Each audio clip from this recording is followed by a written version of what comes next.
This module is for VirtualBox users only. If you've installed Ubuntu Desktop in VirtualBox, I'd like to show you around the program, that is VirtualBox itself, so you better understand how to use it. Most of our work will be done within Ubuntu Desktop in full screen mode.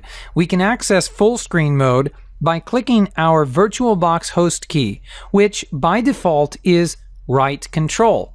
Now, if you're not sure what your default host key is, just look in the lower right-hand corner of the VirtualBox window, the virtual machine window, like we have open here, and you should see right control or some other button specified there as your host key. Whatever key is specified here is your host key, and again, by default, it is right control. We can use that host key and some of the other keys on our keyboard to achieve different things. First of all, using right control and F is going to move our virtual machine into full screen mode. You can go ahead and try that now. Moving out of full screen mode is equally simple. Right control and F will take us out of full screen mode. Now we're in windowed mode, and in windowed mode you can see that with guest editions installed, the Ubuntu resolution is going to try to automatically change. You can see here it's actually freaking out a little bit based on what we're doing. This is not scaling per se. That is, VirtualBox is not scaling. The operating system with our guest editions is actually scaling on the fly. And you can get some errors like that every now and then. However, you can enter an official scaling mode with VirtualBox. Go ahead and make your window smaller than the entire screen. Use the host key, right control, and C to move into scaling mode. Now, scaling mode is something that VirtualBox is doing to adjust your resolution.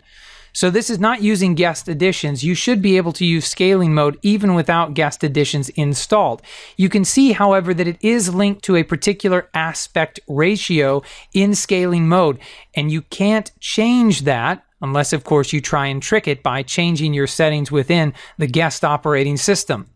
So this is scaling mode, and I recommend against using scaling mode because you don't always get clicks in the right spots of your window, and there's no reason to use scaling mode once you have the guest editions installed. So let's move out of scaling mode with right control and C back into windowed mode. And now you can see at the top of windowed mode, we have several options. You have your standard file menu up here at the top. So you have File, Machine, View, Input, Devices, and Help. Let's go over a few of those options now. File is going to allow you to manage your virtual machine and VirtualBox preferences here. There's really nothing in here that's going to be life-changing, so we're going to move right on from that to your machine settings. Machine settings are very important. There are a lot of them. They do different things, and I encourage you to dig into them on your own, but we'll give you a brief overview of the basic settings that you'll need. You have system settings here, and notice that they can't be modified right now because the virtual machine is running. Display settings, which also cannot be altered except for the scale factor because the virtual machine is up and running. Storage settings here, managing virtual disks that can be attached to the virtual machine. Audio settings.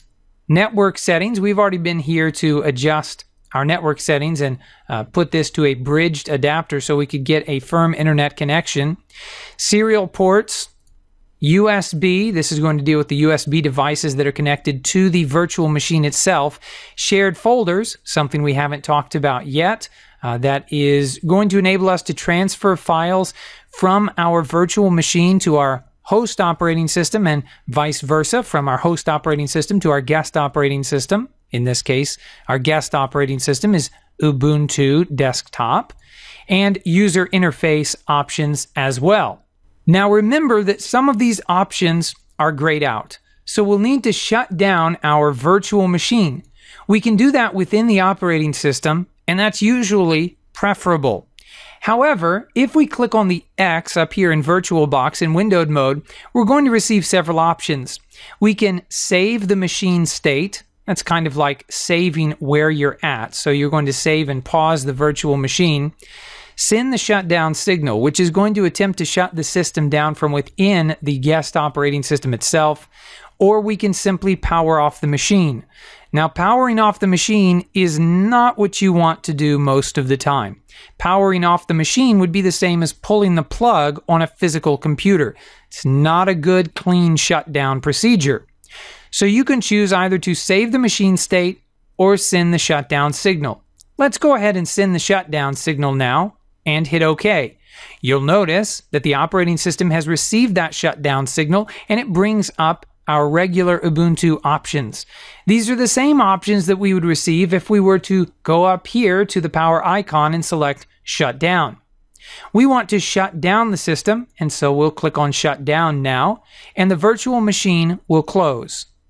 This brings us back to our VirtualBox program itself, and we can now adjust more settings in our virtual machine. With the machine selected here on the left pane, we can then click on Settings, and we'll notice that our options are no longer grayed out. Now that the machine is shut down, we can change some of these options. Now, do we need to change any of these options? Not necessarily. It depends upon what you're trying to do, and it depends on the computer that you're using. Display, for example. If you're trying to accomplish something within the virtual machine that would require a lot of video memory, then you would naturally want to adjust these settings. However, if you're not trying to do anything that would require a high amount of video memory, then you could leave it down here. I'm going to go ahead and bump this up to 128 megabytes because that's not going to be a huge hit for my host operating system. There's no reason for me to not give 128 megabytes to this virtual machine. I just want to use one monitor. A scale factor can remain at 100 unless you're seeing blurry text, and then you can sometimes raise the scale factor in order to get more crisp and clear text on your monitor. You can also choose to enable 3D acceleration or 2D acceleration. I'm going to go ahead and enable 3D acceleration again because there's no reason for me not to do this as I have the computer resources to do so.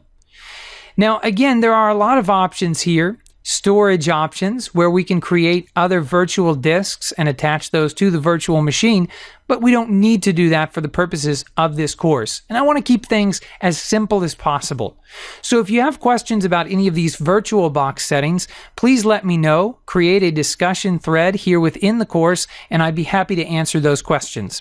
But for our purposes now, as long as you have a working internet connection, everything's looking good, and the guest editions have installed, you should be able to follow along with the rest of this course.